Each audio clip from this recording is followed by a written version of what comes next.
Hello guys, आज हम दिसंबर 2019 का सी टेट का पेपर देखेंगे जो 27 दिसंबर 2019 को हुआ था, जिसका सेट ई हम देखेंगे।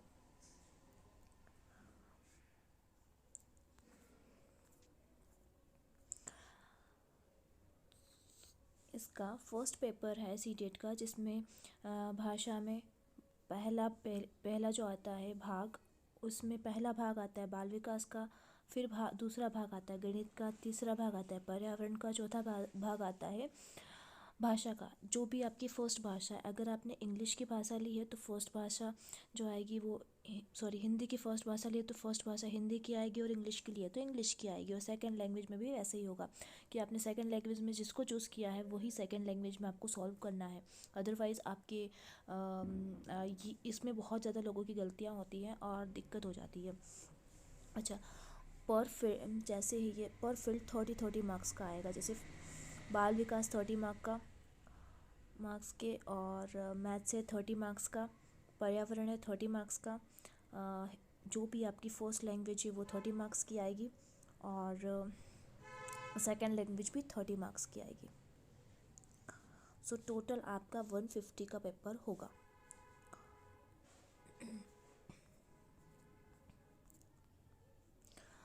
अभी हमारा बाल विकास व शिक्षा शास्त्र चलेगा, जिसको हम इंग्लिश में बोलेंगे चाइल्ड डेवलपमेंट एंड पेडागोजी।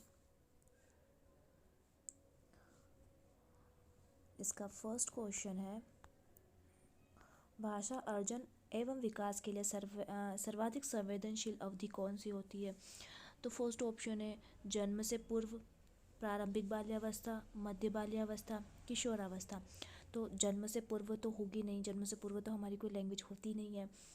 मध्य बाल्यावस्था के पहले हम क्या कर लेते हैं, कुछ लैंग्वेज सीखते हैं, और वो उसी टाइम पे हमारी मदर फादर हमारे लैंग्वेज का ध्यान रखते हैं कि हम क्या लैंग्वेज हम सीख रहे हैं, क्या कहीं कुछ गलत ना सीखें। तो हमारी बहुत संवेदनशील अवस्था होती है, जिसे हम प्रारंभिक बाल्य अवस्था कहते हैं। सो इसका आंसर सेकंड होगा। निम्नलिखित में से सेकंड क्वेश्चन है, निम्नलिखित में से कौन सी लॉरेंस कोहलबर्ग के द्वारा प्रस्तावित नैतिक विकास की एक अवस्था है? तो पहला है प्रसुप्ति की अवस्था, सामाजिक अनुबंधन अभिविन्यास, अमूर्त संक्रियात्मक, उद्योग बनाम अधीन अवस्था।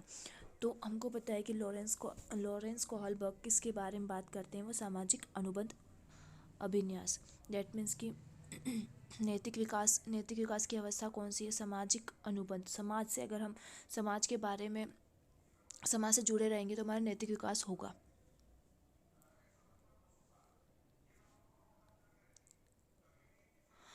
थर्ड क्वेश्चन है, कक्षा में परिचर्चा के दौरान एक शिक्षक प्रायः लड़कियों की तुलना में लड़कों पर अधिक ध्यान देता है।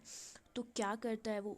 जेंडर पहचान तो वो नहीं करता है, जेंडर संबंधता मतलब कि वो साथ में लेके तो चलता नहीं है, समरूपता भी नहीं होती है क्योंकि समान तो मानता नहीं है। जब वो लड़कों को अधिक मतलब वरीयता दे रहा है तो इसमें क्या हो जाएगा, वो जेंडर पक्षपात करता है।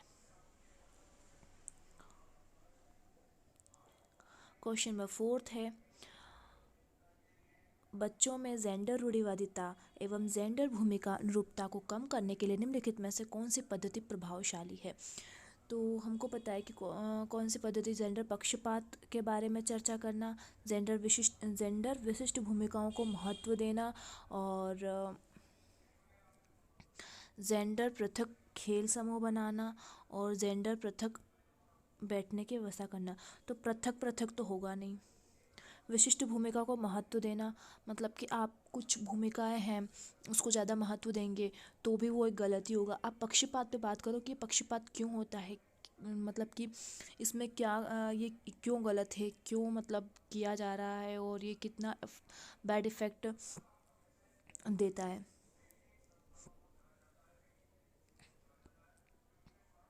क्वेश्चन नंबर फिफ्थ है, निम्नलिखित में से किस मनोवैज्ञानिक ने बच्चों को ज्ञान के सक्रिय जिज्ञासु के रूप में देखते हुए उनके चिंतन पर सामाजिक एवं सांस्कृतिक विषय वस्तुओं के प्रभाव को महत्व दिया है? तो किसने दिया है भाई? सामाजिक एवं सांस्कृतिक विषय वस्तु को के प्रभाव को महत्व किसने दिया है? लेव वाइगोत्स्की ने दिया है। ये तो इजी सा क्वेश्चन है। जिक्सो पहेली को करते समय 5 वर्ष की नज़्मा स्वयं को कहती है कि नीला टुकड़ा कहाँ है।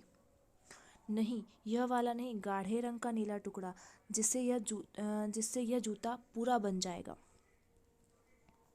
इस प्रकार की वार्ता वाइगोत्स्की कि किस तरह से संबोधित करती है। तो इस जो ये क्वेश्चन है 6th वाला, तो इसमें क्या हो जाएगा, व्यक्तिगत वार्ता, जोर से बोलना, पाठ ढांचा और आत्मकेंद्रित वार्ता। तो इसका हो जाएगा व्यक्तिगत वार्ता। वो खुद से बात कर रही है, खुद से बात कर रही है कि वो क्या मतलब ये नहीं ये नहीं वो, ठीक है। तो वो जब स्वयं से बात कर रही है तो ये व्यक्तिगत वार्ता हो जाएगी। बच्चों को संकेत देना तथा आवश्यक पड़ने पर सहयोग प्रदान करना निम्नलिखित में से वो क्या कहलाएगा। तो वो क्या कहलाएगा, पाड़ या ढांचा। इसको इंग्लिश में बोलते हैं स्कैफोल्डिंग।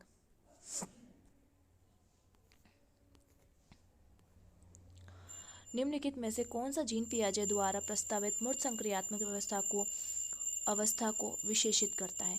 परिकल्पित निगमनात्मक तर्क और साध्यात्मक विचार, संरक्षण और कक्षा समावेशन, आस्थगित अनुकरण, पदार्थ स्थायित्व, प्रतीकात्मक खेल विचारों की क्रमणीयता। तो इसमें क्या हो जाएगा, संरक्षण और कक्षा समावेशन। ये है जीन पियाजे द्वारा प्रस्तावित मूर्त संक्रियात्मक व्यवस्था।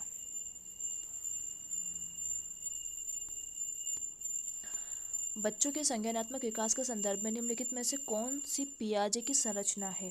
पियाजे की संरचना कौन सी, जिसमें जो कि संज्ञानात्मक विकास के संदर्भ में पियाजे ने दी है। तो पियाजे की जो संरचना है वो स्कीमा है।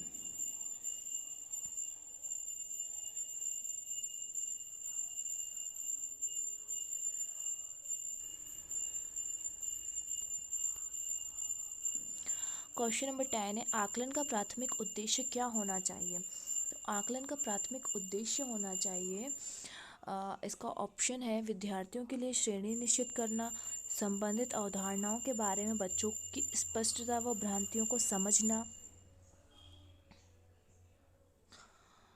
विद्यार्थियों के प्राप्तांकों के आधार पर उनको नामांकित करना और रिपोर्ट कार्ड में उत्तीर्ण या अनुत्तीर्ण अंकित करना। तो इसका सही आंसर है संबंधित अवधारणाओं के बारे में बच्चे की स्पष्टता व भ्रांतियों को समझना।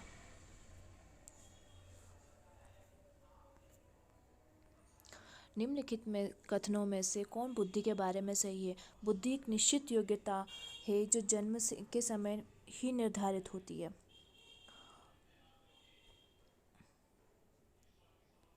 बुद्धि को मानकीकृत परीक्षणों के प्रयोग से सटीक रूप से मापा एवं निर्धारित किया जा सकता है। बुद्धि एक एकात्मक कारक तथा एक एकांकी विशेषक है। बुद्धि बहुआयामी तथा जटिल योग्यताओं का समूह है। तो हमारा 4th ऑप्शन सही है। रिलेवेंट लग रहा है बहुत ज़्यादा। रूही समस्या को एकाधिक समाधानों के बारे में सोचती है। समस्या के एकाधिक समाधानों के बारे में सोचती है। इनमें से काफ़ी समाधान मौलिक होते हैं। रूही किन गुणों का प्रदर्शन कर रही है। तो इसका फर्स्ट ऑप्शन है सृजनात्मक विचार, अभिसारिक विचार, अनम्य विचार, आत्मकेंद्रित विचार। तो इसमें क्या हो जाएगा, सृजनात्मक विचार, मतलब कि वो बहुत सारे उसके बारे में, विकल्पों के बारे में सोच रही है, समाधानों के बारे में सोच रही है। शिक्षण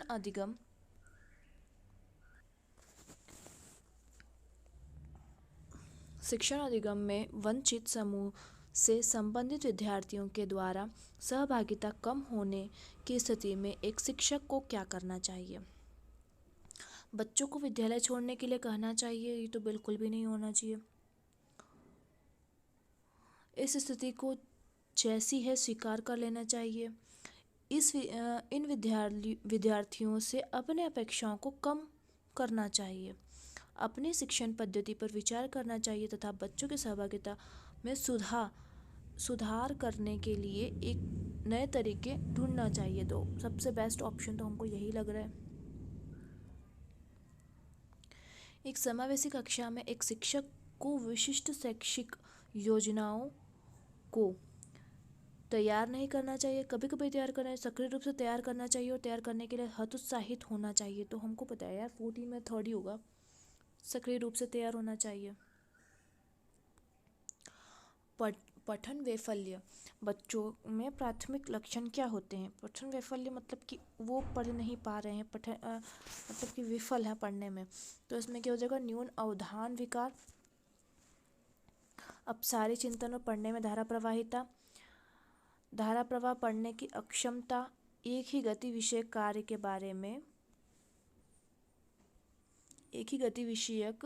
कार्य को बार बार दोहराना। तो इसमें क्या हो रहा है? इसमें धारा प्रवाह, पढ़ने की अक्षमता है।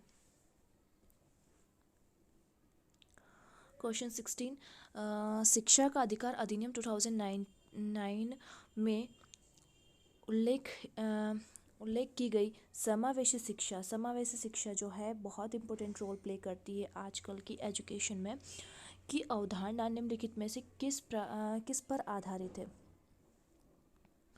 व्यवहारवादी सिद्धांत, अशक्त बच्चों के प्रति एक सहानुभूति अभिवृद्धि, अधिकार आधारित मानववादी परिप्रेक्ष्य, मुख्यतः व्यावसायिक शिक्षा उपलब्ध करके अशक्त बच्चों को मुख्य धारा में शामिल करना। तो इसमें कौन सा हो जाएगा? इसमें थर्ड हो जाएगा, अधिकार आधारित मानववादी परिप्रेक्ष्य।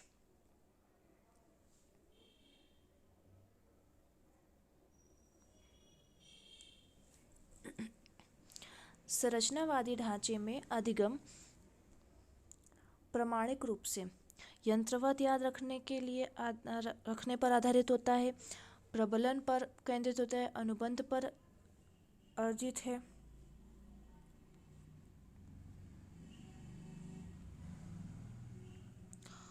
और अवबोधन की प्रक्रिया पर केंद्रित है। ये सबसे सही ऑप्शन है। संरचनावादी ढांचे में अवबोधन की प्रक्रिया पर केंद्रित है। अनेक घटनाओं के बारे में बच्चों के द्वारा बनाए गए सहजानुभूत सिद्धांतों के संदर्भ में एक शिक्षिका को क्या करना चाहिए? तो बच्चों के इन सिद्धांतों को अनदेखा करना चाहिए? ये तो बिल्कुल नहीं करना चाहिए। बच्चों को दंडित करना चाहिए? ये भी नहीं होना चाहिए। बार बार याद करने और एक ही सिद्धांत में बार बार याद करने के द्वारा एक सही सिद्धांत में बदलने, बार बार याद करना, ये भी नहीं होगा। प्रतिकूल प्रमाण एवं उदाहरणों से भाई हम एग्जाम्पल दे के समझाएंगे तो उनको थोड़ा ज़्यादा समझ में आएगा, तो ये हमारे लिए बेस्ट है। छात्र केंद्रित शिक्षा शास्त्र की क्या विशेषताएं हैं? केवल पाठ्यपुस्तकों पर निर्भर होना, ये तो नहीं होगा। बच्चों के अनुभवों को प्रमुखता देना, यंत्रवत याद करना, ये भी नहीं होगा। योग्यताओं के आधार पर विद्यार्थियों को नामांकित करना और वर्गीकृत करना, ये भी नहीं, सेकंड वाला ऑप्शन होगा।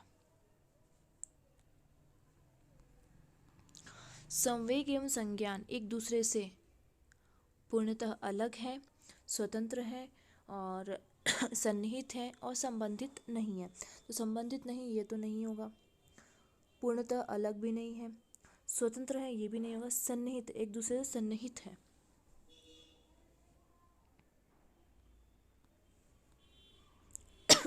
सॉरी। संरचनावादी सिद्धांतों के अनुसार अधिगम के बारे में निम्नलिखित कथनों में से कौन सा सही है? अधिगम पुनरुत्पादन एवं स्मरण की प्रक्रिया है, अधिगम यंत्रवत याद करने की प्रक्रिया है, अधिगम आवृत्तीय संबंधों के द्वारा व्यवहारों का अनुबंधन है, अधिगम सक्रिय विनियोजन के द्वारा ज्ञान की संरचना की प्रक्रिया है। तो आप बताइए कि इसमें क्या सही होगा? अधिगम पुनरुत्पादन एवं स्मरण की प्रक्रिया है, ये तो बिल्कुल नहीं होगा। अधिगम यंत्रवत याद करने, अधिगम तो सीखना होता है, यंत्रवत याद करने की की प्रक्रिया तो हो नहीं सकती है। अधिगम आवृत्ति संबंध के द्वारा व्यवहारों का अनुभव है, मतलब कि बार बार आप उसको करोगे तो व्यवहार में आ जाएगा वो, ऐसा तो नहीं है। अधिगम, अधिगम सक्रिय विनियोजन द्वारा संरचना की प्रक्रिया है, तो हमारा फोर्थ ऑप्शन सही है।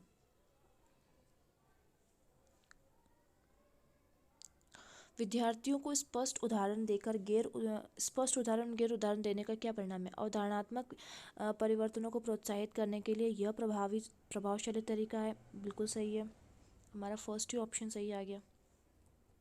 नेक्स्ट तो देखने की है ही नहीं। देखो इसमें भ्रांतियाँ तो है नहीं, आ नहीं सकता है।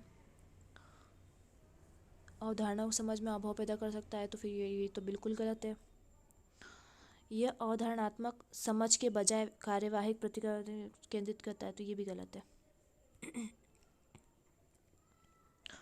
बच्चों को अधिगम गतिविधियों में भागीदारी करने के लिए लगातार पुरस्कार देना, दंड का प्रयोग करने से क्या प्रभाव पड़ता है?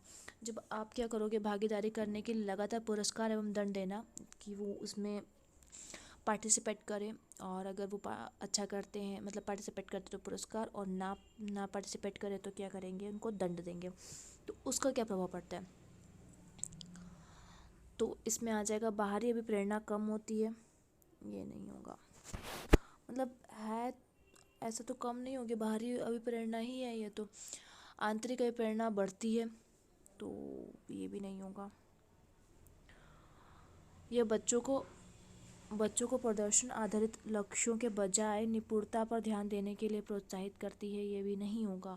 अधिगम बच्चों को स्वाभाविक अभिरुचि एवं जिज्ञासा में कमी होती है, मतलब कि आप जबरदस्ती कर रहे हो उनके साथ में, कि अगर वो उसमें पार्टिसिपेट नहीं करते हैं तो आप उनको दंड दोगे, पार्टिसिपेट करते हैं तो पुरस्कार दोगे, तो वो ज़बरदस्ती है। जब भी आप उसको पुनर्बलन का काम कर रहे हो, तो दैट मीन्स कि उसमें उनके स्वाभाविक जिज्ञासा कम हो जाएगी उनकी। 24 निम्नलिखित में से कौन सी प्रथाएं सार्थक अधिगम को बढ़ावा देती है? शारीरिक दंड, सहयोगात्मक अधिगम पर्यावरण, सतत एवं समग्र मूल्यांकन, निरंतर तुलनात्मक मूल्यांकन। तो कौन सी इसमें आएगी? सहयोगात्मक। बढ़ावा कौन देगी सार्थक अधिगम को? सहयोगात्मक अधिगम एवं पर्यावरण। तो हमारा सेकंड ऑप्शन सही है इसमें।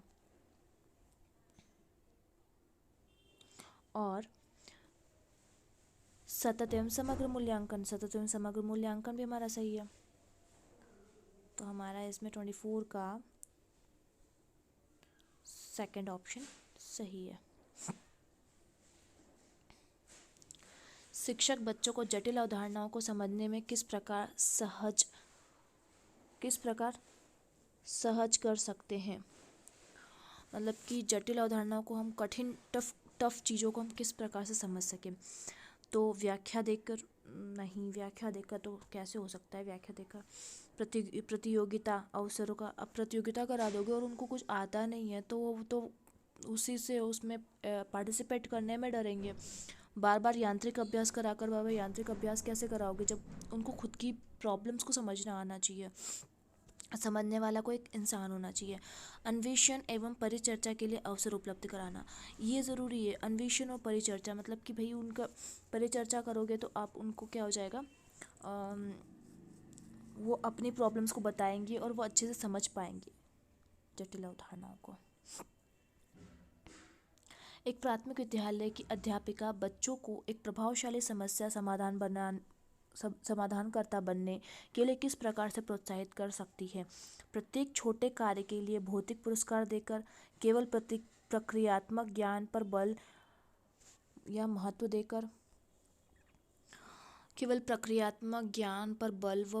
देकर, गलत उत्तरों को अस्वीकार करके एवं दंडित करके, बच्चों को सहानुभूत अनुमान लगाने के लिए प्रोत्साहित करके, उसी पर आधारित विचार मंथन करके। तो इसमें से क्या हो सकता है? इसका आंसर हमें साफ दिख रहा है, फोर्थ वाला ऑप्शन सही होगा। निम्नलिखित अवधि में से किस में शारीरिक वृद्धि एवं विकास तीव्र गति से घटित होता है? तो किस में होता है? ये तो हमको बहुत रिपीट होता है वाला क्वेश्चन। इसका आ जाएगा शैशवावस्था एवं प्रारंभिक बाल्यावस्था में शारीरिक विकास होता है, वो तीव्र गति से होता है। निम्नलिखित में से कौन सा विकास का सिद्धांत नहीं है? ओके, तो कौन सा विकास का सिद्धांत नहीं है? विकास सार्वभौमिक है तथा संस्कृति के संदर्भ में इसे प्रभावित नहीं कर सकते। ऐसा तो है नहीं कि हमारा संस्कृति हमें प्रभावित नहीं कर सकती है, हमारी संस्कृति हमारे विकास को प्रभावित करती है। व्यक्तिक विभिन्नताओं का प्राथमिक कारण क्या है? व्यक्तिक विभिन्नताओं का प्राथमिक कारण आपसे पूछा है, तो इसमें क्या हो जाएगा? लोगों के द्वारा माता पिता से प्राप्त आनुवंशिक संकेत, जन्मजात विशेषताएं और पर्यावरणीय प्रभाव, आनुवंशिक एवं पर्यावरण के बीच जटिल परस्पर संपर्क, ये सबसे सही ऑप्शन जाता है। निम्नलिखित में से कौन सा द्वितीय समाजीकरण एजेंसी का उदाहरण है? द्वितीय समाजीकरण एजेंसी दैट मीन्स कि आपका पहला तो समाजीकरण कहाँ से होता है? हमारे घर से होता है, हमारे परिवार से होता है, लेकिन दूसरा जो समाजीकरण है वो कहाँ से होगा? तो वो होगा विद्यालय और मीडिया से, जो कि हम अभी आजकल बहुत ज़्यादा मीडिया का यूज़ कर रहे हैं। तो विद्यालय और मीडिया ये हमारा द्वितीय समाजीकरण एजेंसी का उदाहरण है।